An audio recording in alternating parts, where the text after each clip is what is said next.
Okay, we're going to go ahead and get started. I want to thank the members who are here in person and those joining virtually on Zoom. At our last meeting, we had a very good update on the status of the industry, just to see how it has how it was impacted and how it has responded to the pandemic, to see the level of activity and really just the state of the industry here in Georgia. One of the functions or one of the roles of this committee is to be a conduit between the industry and the legislature. So I wanted to take the opportunity while we were here to hear from Georgians in the industry and across different sectors and to see really just how things are going and to get an update on that. So we've got a couple of speakers lined up. Let's see.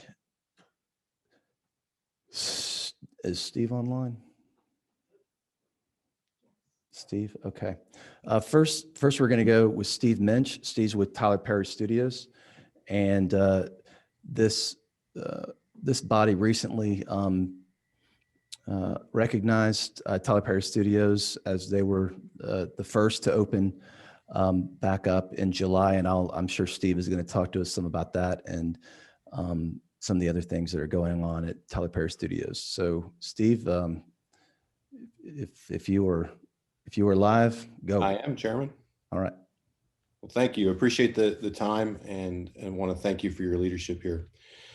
I think what's important to know is that through Tyler's leadership and his willingness to collaborate with the guilds, Tyler Perry Studios was the first studio to open in the United States. And we came back before the NBA bubble was in place. We came back really leading the position of opening back up.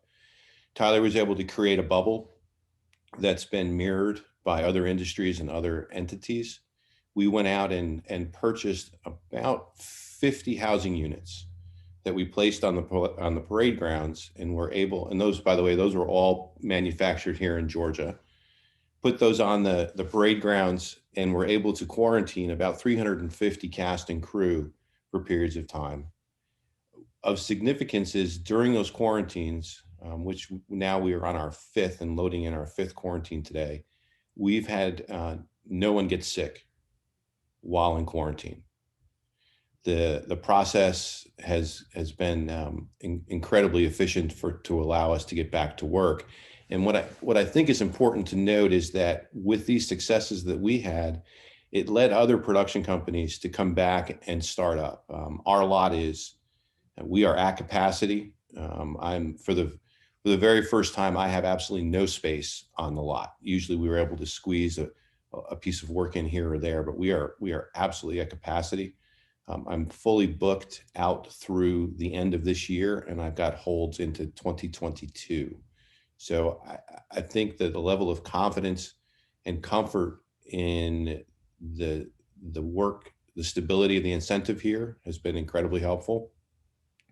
Our successes in opening up first has led people to come back to the state.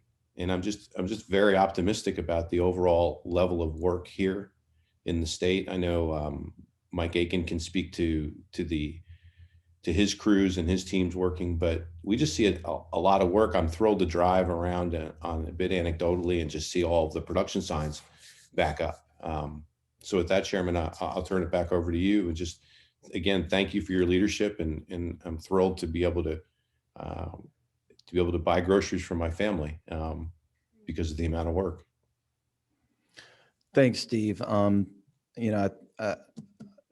Really proud of the work that y'all did and setting the example to get everybody back to work and to get everybody back to work a lot quicker than some of us thought was possible. So commend you and all the work that y'all have done and getting everybody involved at the hundreds, thousands of people getting them back to work. So getting them back to work safely. I see a question. I'm going to ask members to, if they can, just write their questions down. We have a lot of speakers today, and we only the hybrid model is great, but it does limit us on space, and we only have the room for an hour. So if you can, write your questions down, and we will try to get those answered.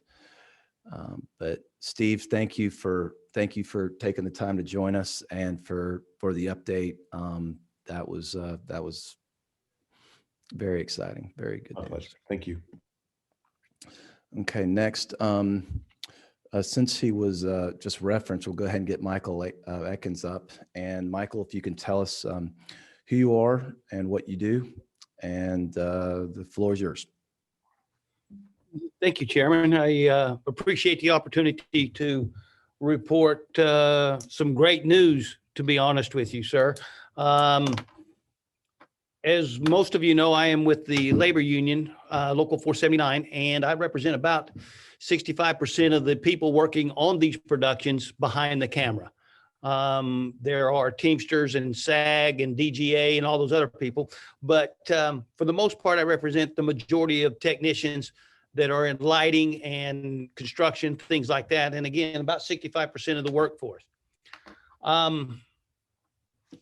During the pandemic, or prior to the pandemic, in January of 2020, we were holding very much in line with our past work performances, and that in 19, we generated about $64 million worth of wages in the same period in 2019. And in January through March of 20, we were very close and actually had more income in wages of about $75 million for that 3-month period. And then, as everyone knows, it died, went to zero. And then about July of last year, as Steve mentioned, that the industry kind of started working back on it, and the unions, the guilds, and studios came together with a return to work policy to deal with COVID protocols. Working together, we were able to start this industry back. And I'm happy to present to you and tell you that in the last quarter of 2020, we were within 10% of the number of jobs and wages that were generated in 2019. Moving on to 2020 of this year, believe it or not, in the first 8 weeks of the year, the industry created $71 million in wages. Those $71 million in wages represent about 80 to 90% of my membership working already. Of these jobs in Georgia that we represent, 82, 83% of those jobs are Georgia residents. So our industry, because of the return to work protocols, have put this industry back on the map. It has created a fourth quarter that was in line with the previous years. The first quarter of this year is going to be the biggest quarter that we've ever seen. So with the state, with the governor, with the legislators working with us to develop and open this industry back, I'm proud to say that the state of Georgia and its entertainment industry from the motion picture and television side is back at full operations. The studios are full. We cannot put enough spaces involved. The workforce is growing by leaps and bounds, and it's all being shown by the number of wages that are being paid by this industry to the state of Georgia and to its residents. Mr. Chairman, that pretty gives us a pretty optimistic picture of the future, because right now we have got about 57 projects working, and we usually do about 100 throughout the year. So already in the first quarter of the year, we're almost 60% of what we've done in the past. This industry is doing nothing but looking forward in the state of Georgia. Thank you, Michael. That was, I've been getting reports here and there telling a similar story. But when you look at those numbers, they really jump off the page. And if, 11 months, we could have predicted anything like that, I don't know that many of us would have believed it. So thank you for your hard work in getting folks back to work. Thank you. Thank you for your leadership, sir. Next, Jeffrey Stefikoff with Georgia Film Academy. I'd like to get an update on what's happening. And if you could just give, for those watching online, just a brief kind of description of what it is the Film Academy does. Well, thank you, Mr. Chairman, and members of the committee. Appreciate your interest in our great industry and appreciate your leadership here. What a pleasure to talk about film in Georgia. What a pleasure to talk about the Film Academy. I will give you all a super brief update on the Film Academy, a little bit of history about how we got here, and let me expand on what my friend Mike Atkins is saying a little bit.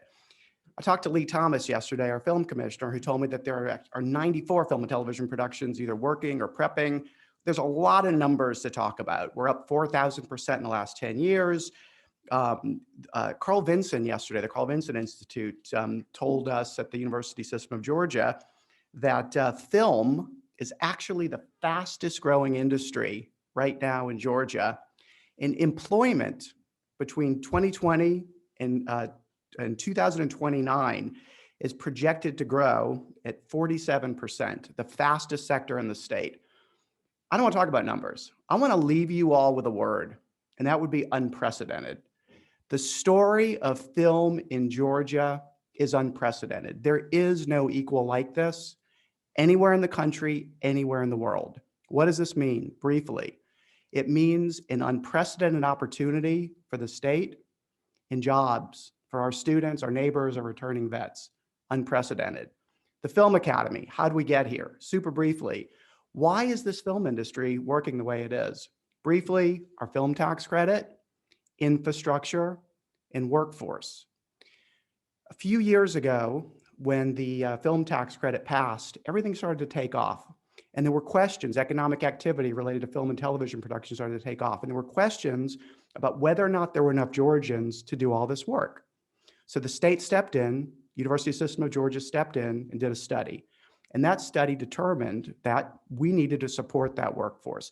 And the state did something innovative, and again, from my perspective, unprecedented. What we didn't do was build a film school. What we didn't do, from my perspective, would have been the old school model of a brick and mortar film school that would have gone to one of our universities, perhaps. What we did instead was come together as a system, the University System of Georgia and the Technical College System of Georgia, and determine what kind of resources do we have, what do we need, and how do we lean into this? I'm going to talk briefly about this. If you want to talk about it in greater detail, happy to do that. But the study created the Film Academy, which was announced in January of 2015.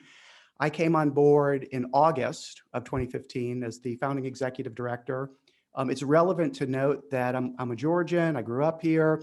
I am a film and television writer producer. I spent 20 plus years in Hollywood. I also am a tenured professor at Kennesaw State University. So I have a foot, if you will, in higher education in Georgia, as well as the entertainment business. And my point is, the first thing that I did was to reach out to stakeholders here in Georgia and help, I hope, create a partnership. Again, an unprecedented partnership. So again, the message I have for you today as we question, why is this working so well? What did we do so right in Georgia? How did we get here? And frankly, what does the future look like for us? Partnership. That's what the Film Academy is about. That's what our film industry is about. And that is what will carry us forward into the future. Think about what we're doing here. A partnership with the labor unions, with the University System of Georgia, with the Technical College System of Georgia, with the global production business. We all have come together to build this. Briefly, what is it that we've built? Instead of an individual institution, instead of an academy, we're not an academy in the traditional sense. We are a collaborative effort of all of the resources of the USG and the TCSG. We've put together classes with our friends and partners in industry at the labor unions. Mike Atkins has been a great friend and a great partner of our program. We have brought these courses to our universities, and we have internships, and again, through a partnership with Local 479 that allow us to place our students onto set. So briefly, we started our first classes in spring of 2016. We had 3 partner institutions, Gwinnett Technical College, Columbus State University, and Clayton State University. 2 USG institutions and 1 TCSG institution. We had 194 students enrolled. Today, there are over 24 USG and TCSG partner institutions as part of this collaborative, and nearly 10,000 Georgians have taken courses at the Georgia Film Academy. There are about 800 Georgians enrolled today. Over 1,000 have been in union covered craft internships. And finally, what we've done over the last couple of years, along with advancing the film and television production workforce in our state through these partnerships, is really start to focus on how, along with leadership and jobs for Georgians, we can do something that no other state's ever done before. And that is create a permanent and sustainable entertainment business. And we know how to do this. It's through developing the full ecosystem of the business: content creation, writers, production, post-production, distribution, marketing. I can go on. There's a place for the public sector and the private sector here, but we have a whole slew of new courses to address this, a whole slew of initiatives in the private sector and public to address this, and new programs that we're rolling out in esports, in gaming, and other nascent industries that we can shape and bring to Georgia from a workforce and education perspective. So I'm going to stop there. There's a lot more to talk about in terms of the details of our program, but I'm happy to do that in a different format or through questions.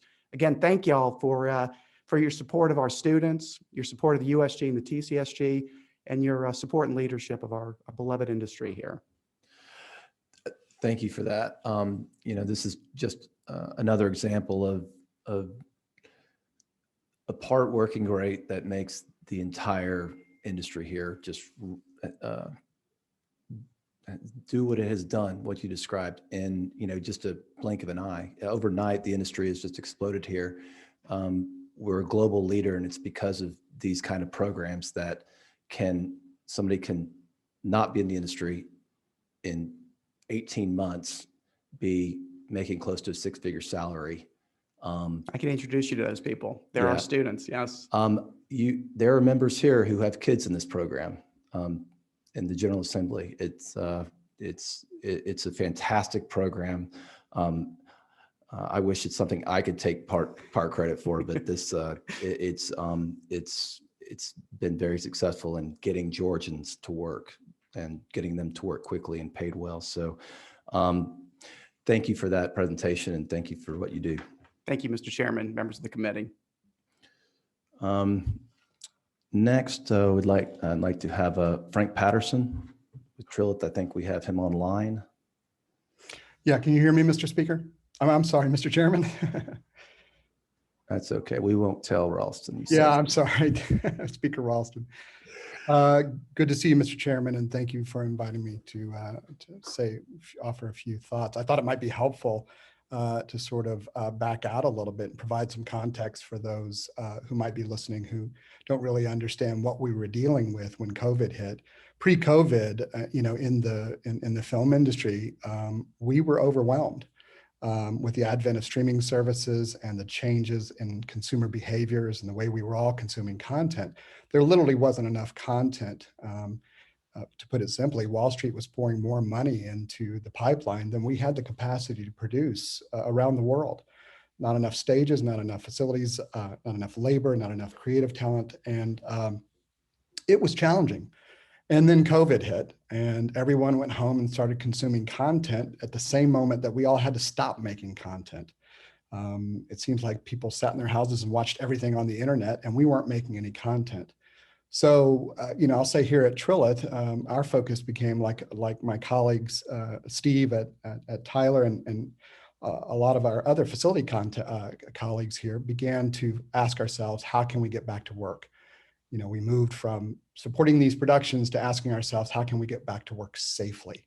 And you probably read the stories, and Steve just mentioned it. Tyler got a TV show up and running in July. That same month, we got the first studio feature film in the United States up and running. And all of this was possible. Georgia was able to get its studios back up and back to work before anybody else, as Steve mentioned. And I just want to say quickly, we're so grateful to you and our state leaders for making difficult decisions that you had to make during that time to allow our industry, our industry to determine how we would get back and when we would get back to work. Unlike some other states, we didn't have state leaders slowing our efforts to get folks back to work. And this created an important sense of certainty for our industry colleagues. And now with your recent work, Mr. Chairman, on the tax incentive and the important updates to the rules, and Speaker Ralston's forming of this committee, we've earned a reputation in the industry globally that this state is a smart and button-up state in which to do business. And that really helped us get through COVID. It really underscored, when we came out being the first state to open, it really underscored the commitment that our state leaders and those of us in industry had to getting the industry back to work. As Steve mentioned, today we're full. Every stage is booked. All 40 of our online businesses, big and small, are busy. And this morning I had more than 3,400 people badge onto the lot today. We're growing. I wish I could show you, but looking outside my window, I've got 5 more stages, steel going up, and that will put us at 24 stages. On June 8th, we'll have 24 stages. That's enormous. And they're full, they're booked. And as my other colleagues in the facilities business know, we have commitments all the way into 2022. So, but I do want to make the point that the growth isn't just in facilities. And I want to add to what Jeffrey was saying. And I'll leave you with this remark, which I think is the most important opportunity for our great state. We at Trilith have begun investing. We began just before COVID hit, began investing heavily in companies and in thought leaders in the content space, those makers of movies and streaming shows, and in technology, solutions that help makers scale content, the making of content. So these are now Georgia businesses and Georgia thought leaders that we've brought to the state in some cases, that we've invested in, that are now owned by the state of Georgia, by those of us in the state of Georgia, that contribute to content and technology as we begin to build out the whole ecosystem. That's really why we made the decision to buy out the minority position with Pinewood and rebrand. So the name Trilith just means 3 arms, or it's the famous structure in Stonehenge. Those 3 stones represent our 3 pillars of business, which is facilities, content, and technology. And we were able to make these investments with confidence in investments in content and technology because of the business environment in the state. And as an example, in part because of Georgia's success and global reputation in technology. So we're actually building on and connecting with the existing strengths in the state that actually enable us to activate this ecosystem that we're all talking about. The growth of this ecosystem, the interaction of these technology and content companies with facilities, a great infrastructure, world-class infrastructure, as you mentioned earlier, is, in my opinion, the most exciting and biggest opportunity for our state going forward.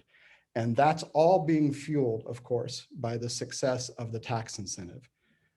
Indirectly, of course, activating this ecosystem that is really the benefit of the film industry's growth. That's about all I have, Mr. Chairman. Thank you, Frank. I love listening to you talk about this industry. It's almost as though you used to teach this. But in seriousness, it does help paint the picture of, for every one person you see on a screen, the multitudes of people and activities and jobs behind that is staggering. And you really helped lay that out, and the investment that you guys have made and that is happening just across the state is to go back to what Jeffrey said, it's unprecedented and staggering, and it's a lot to take in. So thank you for that. Thank you, Mr. Chairman. Okay. Next, I'd like to ask Beth Nelson if she could speak, and then After Beth, I'm going to ask, we'll ask Mark Wolford, and then Chris Bagwell will close us out. So Beth, if we have you online, Beth is with the Savannah Film Commission, and you have the floor. Well, thank you very much. I appreciate the opportunity to talk here today and let you know what's going on at this end of the state down in Savannah. Just a little bit of background. We are the Savannah Regional Film Commission. Our office was formed about 5 years ago. We are a division of Savannah Economic Development Authority. So our goal for our office and our mission is job creation and positive economic benefit to our local businesses.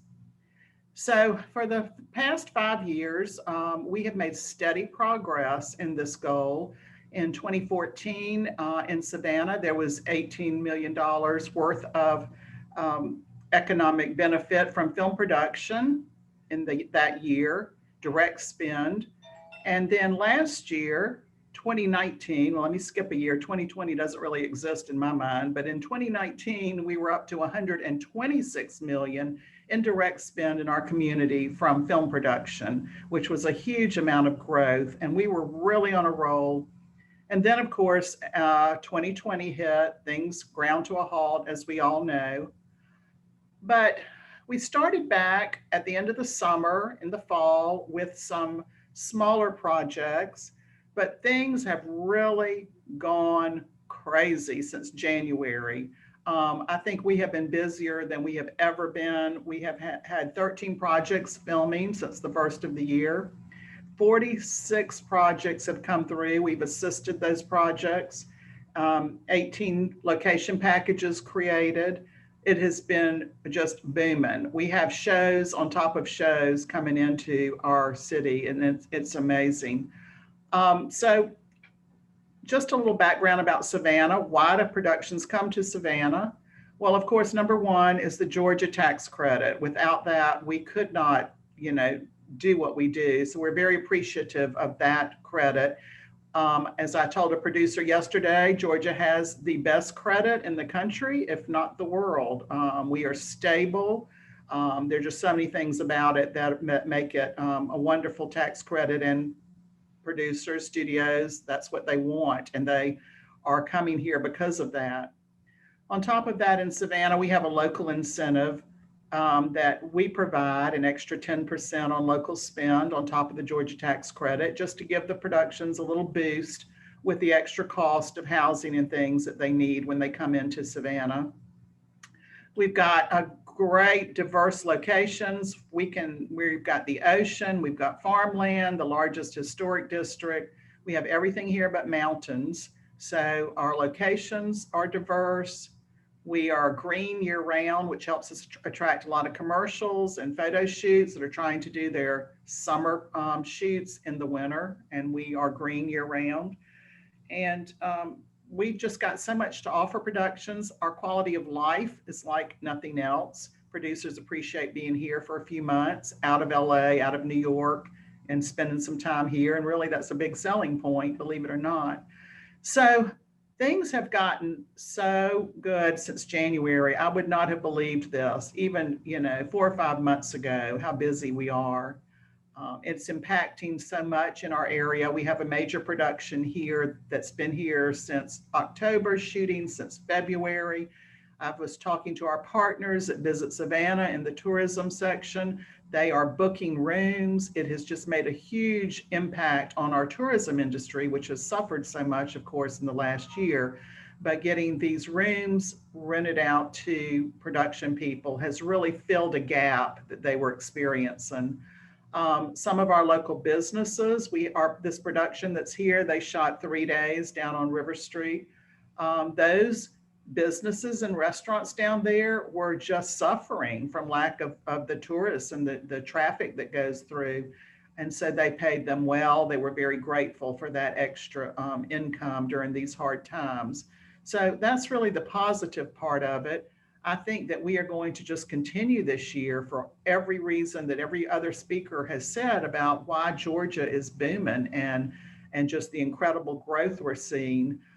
I think this is really going to be our biggest year yet. And then looking ahead, the problem that we have here in Savannah, or what I'm facing, is lack of infrastructure and places to put these productions. So that is really our next goal, is to get some stage space, to get some studios here. We have a lot of potential developments that are looking very seriously at Savannah now. I hope within the next year, by the end of the year, we'll have something really groundbreaking and in place so we can continue to move forward. Thank you for that. Yeah, and it echoes what I'm hearing from outside of Atlanta across the state, is that productions are very eager to get out and film across the state because of the breadth and the range of type of shooting they can, like the coast. And Savannah just offers something you can't recreate anywhere else. And South Georgia, North Georgia, it really is provides a great palette for productions. So it's great to hear it down in Savannah as well. Thank you. Next, do we have Mark? Are you online? Yes, sir. Okay. All right, Mark Wilford with PC&E, you have the floor. Thank you, Mr. Chairman and members of the committee. My name is Mark Wofford, and I'm the General Manager of Production Consultants and Equipment, or PC&E. We'll be celebrating our 38th year of serving the film industry in Georgia this year. And for the last 8 years, we have been an employee-owned company.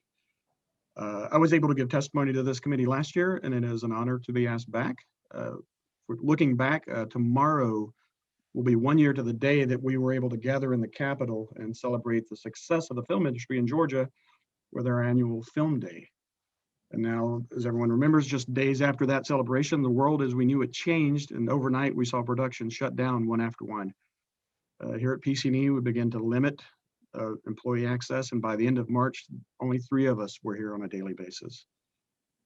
We were able to keep all of our employees on payroll for the month of April, but at the beginning of May, we were forced to fully furlough about half of our staff and partially furlough another 25%, and only kept 8 employees on full time at reduced wages. That continued through the summer, and unfortunately at the end of July, I had to make the difficult call to permanently lay off 12 of our employees. Even though we were slowly seeing the return of some work, it was not enough to avoid this painful decision. Now, during these months, however, several of our staff worked with PERG, which is the Production Equipment Rental Group. It's a national association of motion picture rental companies and suppliers, to develop guidelines for our part of the industry to help guide the way back to working safely. I took part in regular meetings with industry leaders from across the country as we engage manufacturers, rental companies, and labor unions on this very important task. Locally, the film production community had regular meetings to discuss similar topics, and we witnessed firsthand the strength and resiliency of our community in the face of adversity. Now, by late summer, the word that Georgia was open for business spread and work returned, and it returned at levels consistent with pre-pandemic levels. Our jobs were made harder by the reality of doing everything we could to deliver the best service possible in ways that were safe for our customers as well as our employees. And everyone at PC&E rose to meet the challenge in exceptional ways. It is that attitude at our company and the other members of the Georgia Studio and Infrastructure Alliance and the multitudes of Georgia citizens that make up our film community that has enabled our industry to not only survive, but to thrive.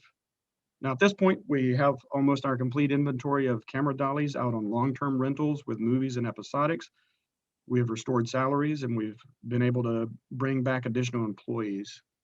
So, and last year when I spoke to this committee, we had just gotten a new piece of equipment that was exciting, and I talked about our high-speed motion control robot, the Bolt X. It has proven to be more of a success than we predicted despite the pandemic by outperforming our initial projections. And I truly think that the film industry in Georgia is an example of what can be achieved when we all work together to solve issues facing us.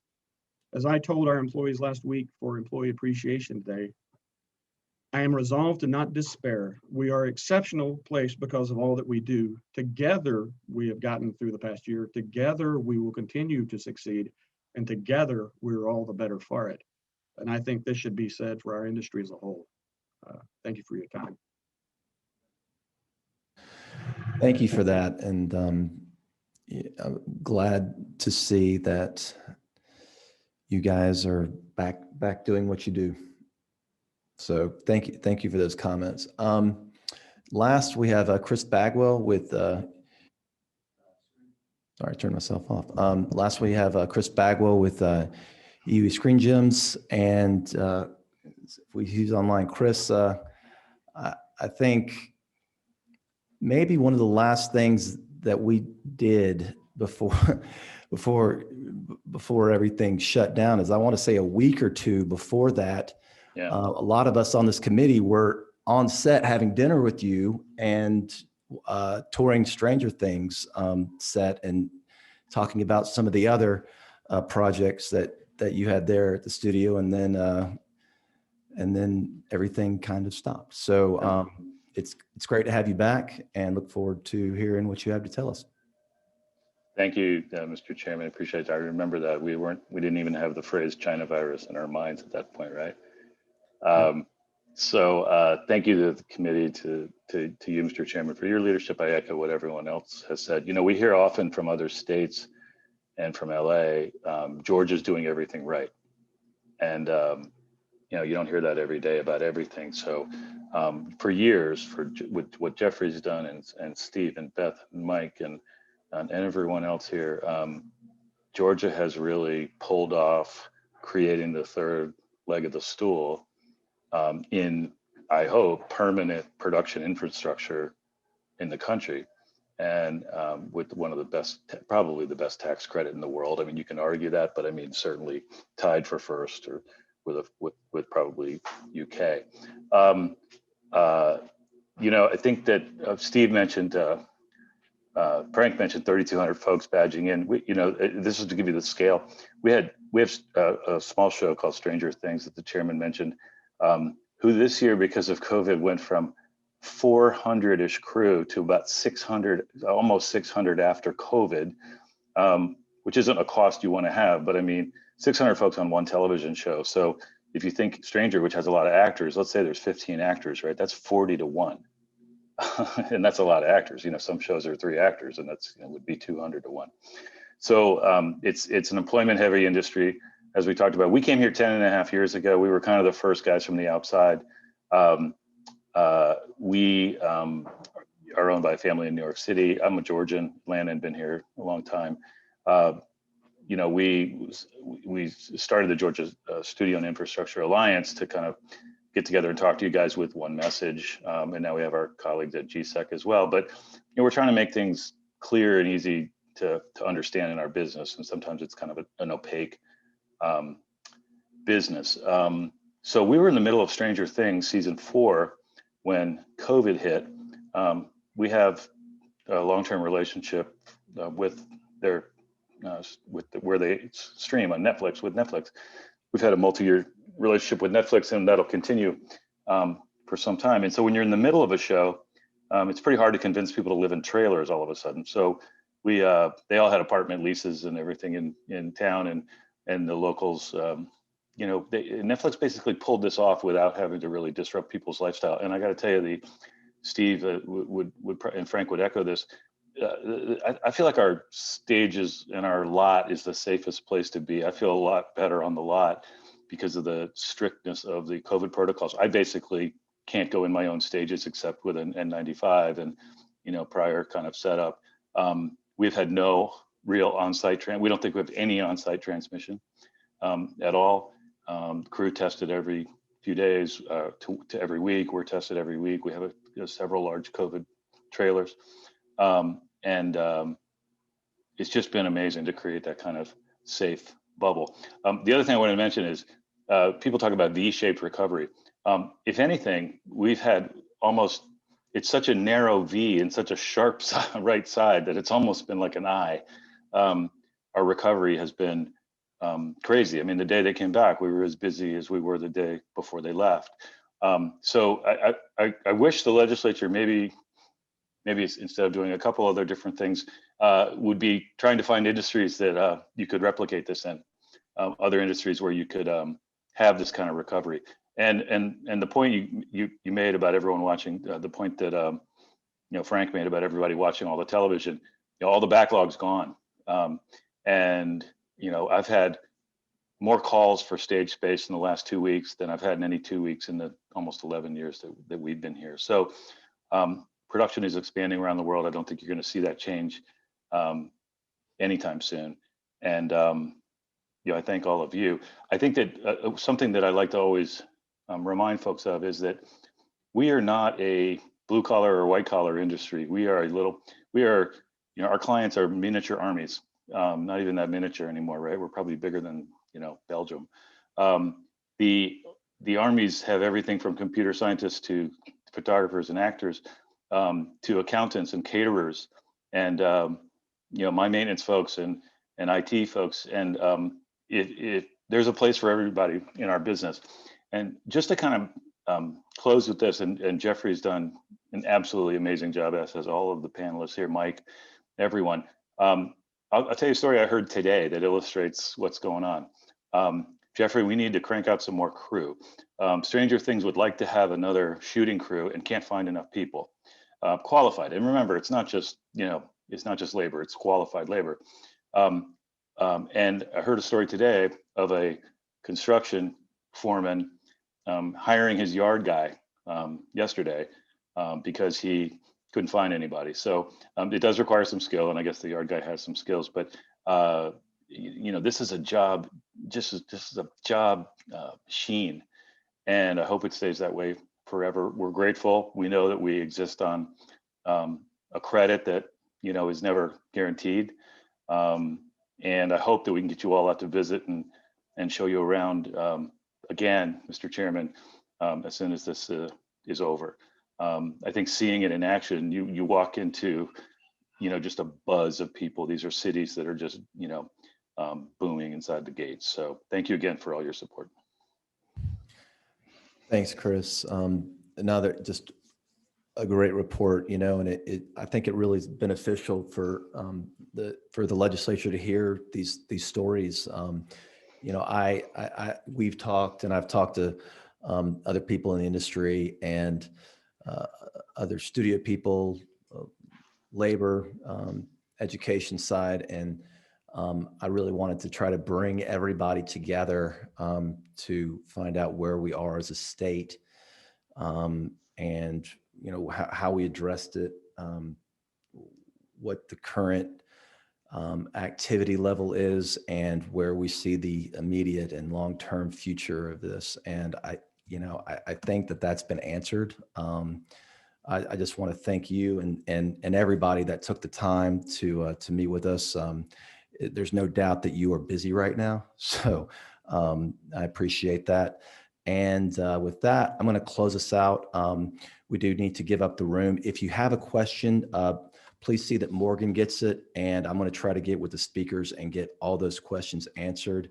But for now, we're going to adjourn, and I want to thank the members for joining. Thank you.